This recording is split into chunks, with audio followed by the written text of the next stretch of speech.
Have you ever wondered why, when the doorbell rings, you feel a chill running down your spine, as if an ancestral alarm is activated inside you? It's not normal. It's not just a simple annoyance. It's something else, something darker, something that you don't even dare to name. You don't want visitors. You don't want anyone in your house. And no, it's not because you're busy. It's not because you're too lazy to clean. It's not because you prefer to be alone. That's the excuse you keep telling yourself so you don't look at what's behind it. Because if you did, if you just scratched a little at that silent resistance you feel when someone says, "Can I come in?" you would discover something that would give you goosebumps. Your home isn't just your refuge. It's your fallen mask. It's your unfiltered mind. It's the rawest version of you. The one no one should see. The one you yourself can't bear. And every time someone steps into your living room, you notice it. An invisible discomfort, as if the air became thicker, as if your space became alien, as if the outside world invaded you without permission. You're not paranoid. That feeling isn't imaginary. It has a source, and it's inside you. Because when someone enters your home, you don't see a visitor. You see a threat, not a physical one, not a direct one, something more insidious, something that creeps between the walls. You feel they look at you differently, that they scan your furniture, your pictures, your habits, your quirks, your cracks. Because they do. Even if they don't say it, even if they smile and say everything's so cozy, you know they're inspecting, they're evaluating, they're judging, and you allow it. You give them access. You open the door as if nothing's happening, but inside you're on high alert, like an animal sensing danger but unable to flee. Because the greatest danger isn't them, it's you. Your need to please, your fear of judgment, your inability to inhabit your own space without feeling watched. That's the real prison.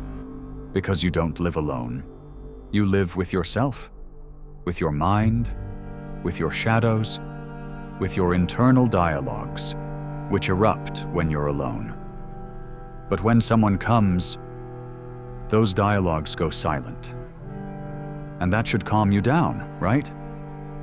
But no, it scares you even more, because when they go silent, you feel the emptiness, that uncomfortable void you can't fill with noise or company. And there lies the key.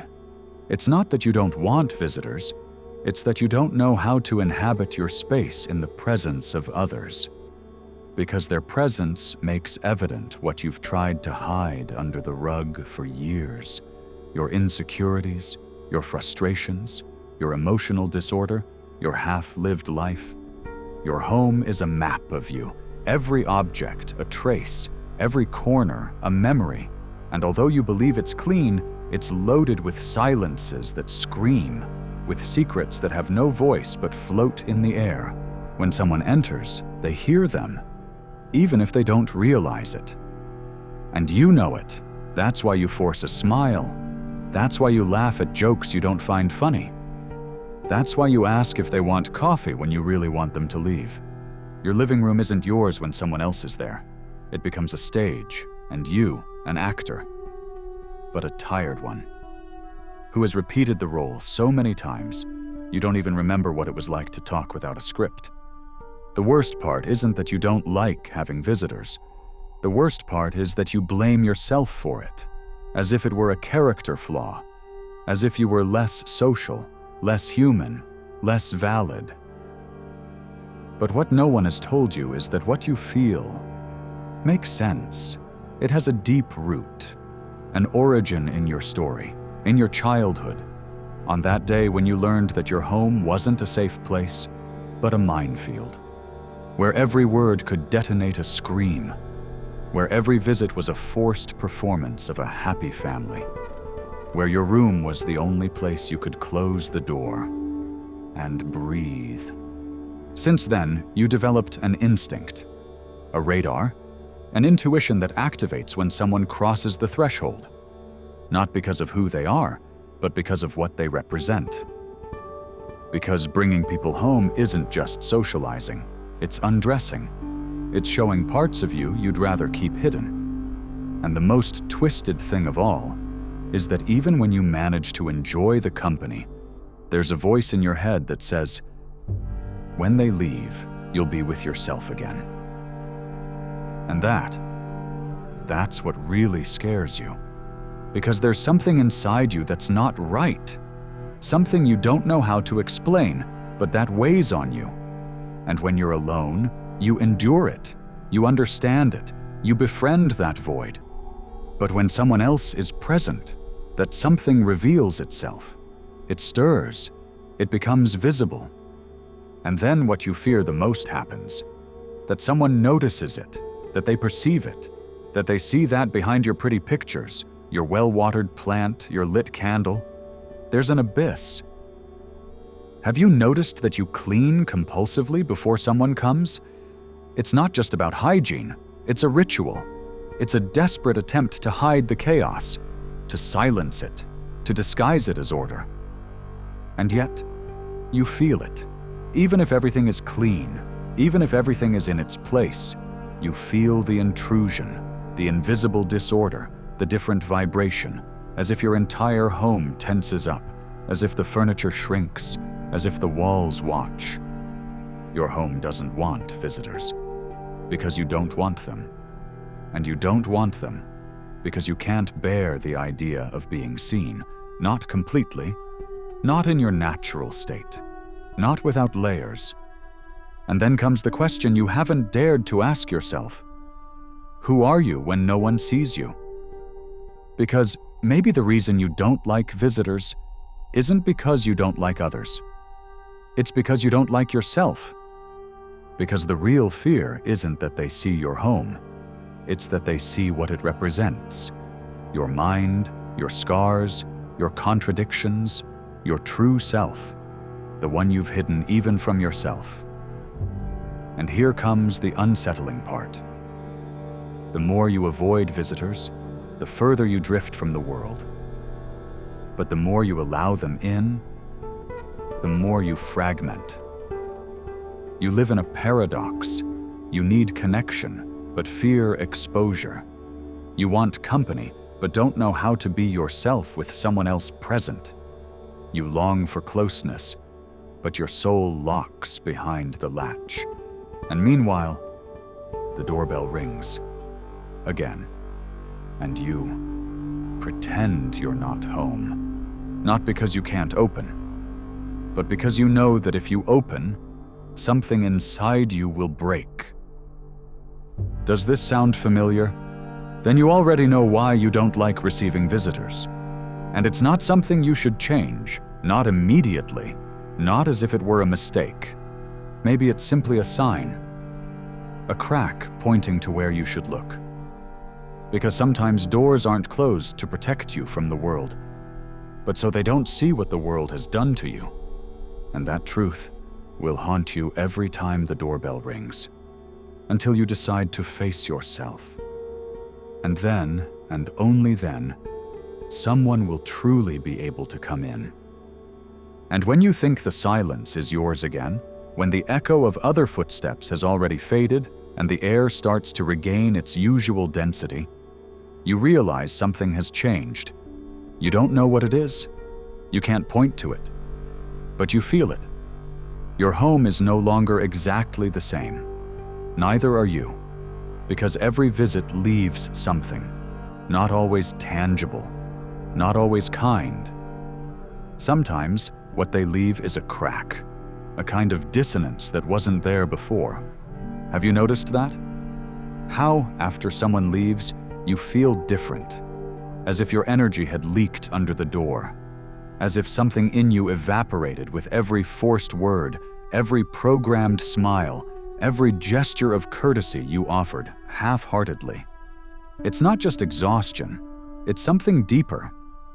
The presence of another human being, however beloved, drags expectations. And in your own home, those expectations multiply. Because there's no escape there. You can't go out for a cigarette to clear your head. You can't fake an urgent call to end the meeting.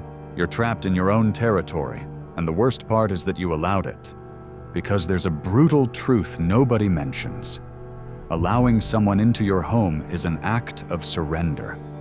And sometimes, unknowingly, you surrender to people who don't know how to care for what they touch. People who don't understand the value of your space. People who don't see your home as a refuge, but as a stage where they can project their own emptiness. Do you know what's worse than an annoying visitor? A visitor who drags their darkness and leaves it on your walls? That person who arrives loaded with frustration, resentment, unresolved tension. They come in, sit, talk, smile, but they leave something, an invisible residue, and you, who are more sensitive than you seem, perceive it. You feel how the atmosphere changes, but you don't know what to do with it, so you ignore it, or try to dissipate it with incense, music, order.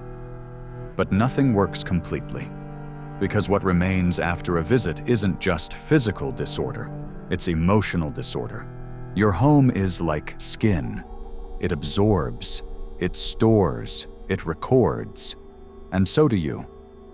That's why after every meeting, you feel the need to clean compulsively. You're not cleaning the table. You're trying to erase the energetic trace of someone who unknowingly left you charged.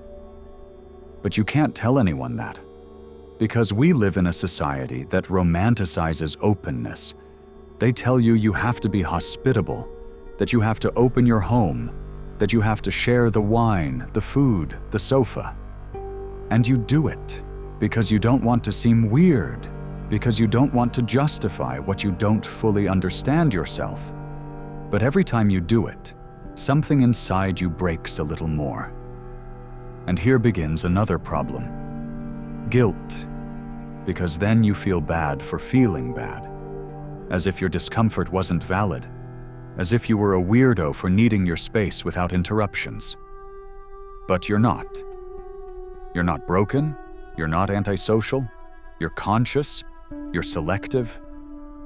And in an era where everyone wants to enter your life without taking off their shoes, you are one of the few who still understands the sacredness of silence, the sacredness of privacy. Have you ever wondered why it bothers you so much when someone looks at your shelves, touches your objects, enters your bathroom, walks through your hallway as if nothing? It's not paranoia, it's memory, it's your body. Your body remembers all the times they invaded you, all the times your space was trampled. And now, when someone new arrives, your nervous system goes into defense mode. Not because that person is dangerous, but because you've been programmed to protect yourself. This goes beyond the house. It's about boundaries, about your right to say, "I don't want you to come," without feeling like you're failing as a human being.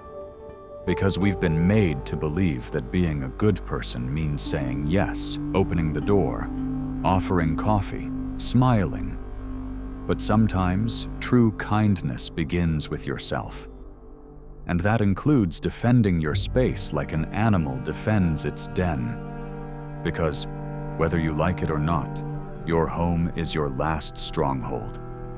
It's the place where all falsehood falls, where you can't act, where the noise of the world turns off and the only sound left is that of your conscience. And here comes the most unsettling part. Sometimes you don't want visitors, not only because you don't want to be seen, but because you fear what you will see reflected in them. Because every person who enters your home unknowingly shows you something. Sometimes what you could have been. Sometimes what you no longer want to be. Sometimes what you haven't resolved yet. And that's more uncomfortable than any silence. Because there's a harshness in sharing space with someone, sitting face to face, without screens, without filters, without escape. And in that direct contact, Truths are revealed that not even words can cover up. Truths you'd sometimes rather not see. That's why you avoid. That's why you stall.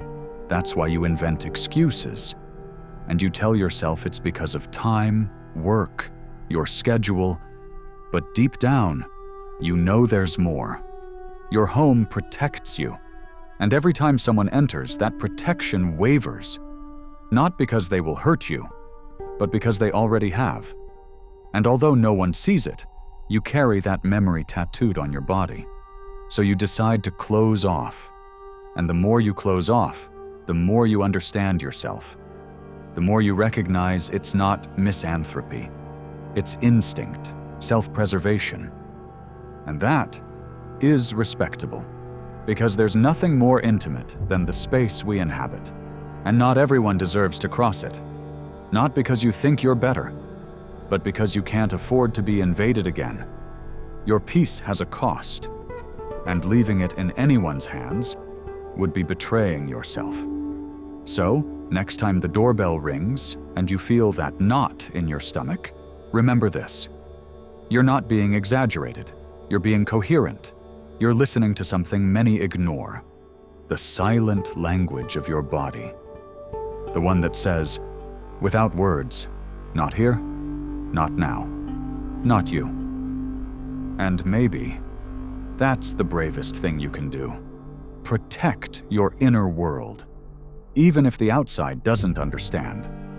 And when you finally accept that this not you isn't a rejection of the other, but an affirmation of yourself, something starts to change, not loudly, not with fireworks. It changes quietly, like important things do. You begin to look at your space with different eyes. And no, I'm not just talking about decoration or style. I'm talking about energy. I'm talking about vibration. Because deep down, there's something you've always known but never said out loud. Your home breathes with you. Every object has its story. Every corner is soaked with emotions that aren't seen but are felt. There's a chair where you always sit when you're confused. There's a corner you avoided for months because it reminded you of something you didn't want to relive. There's a room you never quite finished tidying, not because you can't, but because there's something there you don't want to disturb. Do you realize it? Your home isn't a container, it's a mirror. And the problem with visitors is that they bring their own mirrors. And when they place them in front of yours, everything multiplies. Your doubts, your insecurities, your most primitive embarrassments. But that's not all. Because there's a deeper dimension, one almost no one wants to explore. And it is this: when you let someone into your home, you're letting them into your narrative, into your version of reality, into the way you understand time, order, chaos, because your home isn't just your refuge, it's your story. And not everyone deserves to read that chapter. Because some people don't read, they dissect, they don't listen, they interrupt, they don't observe, they invade. And you've felt it. Those visitors who unknowingly alter the rhythm of your space, change the emotional temperature, introduce a noise that takes days to dissipate. And of course, no one talks about that. Because it's easier to call you weird, obsessive, antisocial. But what they don't understand is that you're not rejecting human contact. You're carefully selecting the energies you decide to live with. Because you know something the rest forget. Living together isn't just sharing a place. It's intertwining emotional states. It's breathing the same air with active memories. It's opening yourself to the risk that the other, unknowingly, stirs up what you took years to bury. And do you know what's worse than someone entering without asking? Someone who enters with a smile and leaves poison. That kind of person who seems kind but dries you out inside. Who seems innocent but leaves their shadow stuck on your carpet. And you notice it. From the first moment, there's something in their voice, in the way they look at your pictures, in how they laugh with half a tense body. You can't explain it, but you feel it. And then, when they leave, you're left with that strange taste, as if you'd eaten something spoiled. But it wasn't food. It was presence. And you promise yourself you won't invite again, that you'll close the door even more, that you'll make yourself more inaccessible. And you do. But then another dilemma arises. Loneliness. Because, let's be honest, sometimes you wonder if this not having visitors is a defense or an escape, if you're protecting yourself or just running away. And that's where the conflict begins. Because you know there's beauty in sharing, but you also know the price, and you're not willing to pay it with just any currency. And that duality wears you down. You find yourself looking at your home and wondering if someday someone will come who doesn't alter your atmosphere. Someone who sits on your sofa without the air changing, who respects your silence without filling it with uncomfortable words, who moves through your space as if they knew they were on sacred ground. And then you remember why you closed the door, not out of fear, not out of hatred, but out of respect for yourself, for what you've built, for what you've survived. And here comes another layer, one that stings. Because sometimes, you don't want visitors not because they bother you, but because you fear they'll remind you how alone you are. Because the visitor exposes the emptiness, makes the silence contrast. And you don't want to look at that abyss. You'd rather be alone without witnesses 1,000 times than accompanied feeling invisible. And there's something deeply sad about having someone in your home and still feeling alone. Because that's the most corrosive loneliness, the one that manifests in the presence of others. But you don't say it. You don't tell anyone, because you fear they won't understand, because you fear seeming weak. But deep down, you know it's not weakness, it's lucidity. You've reached a point where your peace is worth more than any visitor, where your emotional order is not for sale, where not every conversation deserves your sofa. And that doesn't make you less human, it makes you conscious. Because the real problem isn't not wanting visitors, it's not knowing how to hold yourself when someone comes in. And you've learned to hold yourself. Alone, without crutches, without shows, without pretending. And you know what? That has a price. But it also has power. Because in the end, maybe, it's not about closing the door forever. Maybe it's about opening it only when you truly feel it, not out of obligation, not out of pity, not to fill time. Opening it only when someone comes, not to occupy space, but to share presence. And until that happens, let them ring as many times as they want. You've already learned not to answer the world's doorbell, because when you understand the value of your refuge, you stop giving away the keys. And while the world keeps knocking on other people's doors without stopping to ask if it's welcome, you're no longer in a hurry. You no longer feel that absurd pressure to open. Because you understood something many never discover. Not all doors are meant to open outward. Some open inward, toward oneself. And when that click happens inside you, something is released. You realize you don't need to fill your house with voices to feel alive. That you don't need a table full of glasses to confirm you're connected to the world. That you don't need to fake hospitality to fit into a social mold that never represented you. Because you're not the kind of person who lives with the door ajar, waiting for someone to appear to give meaning to their space. You're the kind of person who, in silence, has found a music the rest don't hear. Who has learned to talk to the walls, not because you're alone, but because you've made peace with your echo. And now that we've made it this far, before we continue, I want to present the following to you. Our book, The Formula of Awakening, is now available. Do you feel like there's something inside you that wants to awaken? but you don't know where to start? Then I invite you to transform your way of thinking, and with it, your way of living. Discover who you can become. Start today. The link to get the ebook is in the first pinned comment of this video. Grab your copy now at a great price. With that said, let's continue with the video. And here's the part that will make you think for days. Maybe, someday, someone will knock on your door and you won't feel fear. You won't feel discomfort. You won't feel that your refuge is contaminated. Because it will be someone who understands the value of the sacred. Who doesn't come to look at your pictures, but to listen to you. Who doesn't judge the dust in the corner, but values the inner order you've spent years building. And if that day comes, you won't know it by their voice, nor by their smile. You'll know because the atmosphere won't change. Because for the first time, someone will enter and your home won't need to defend itself. But until that happens, you have the right to close. You have the right to stay with yourself. You have the right to make silence your companion, not your punishment.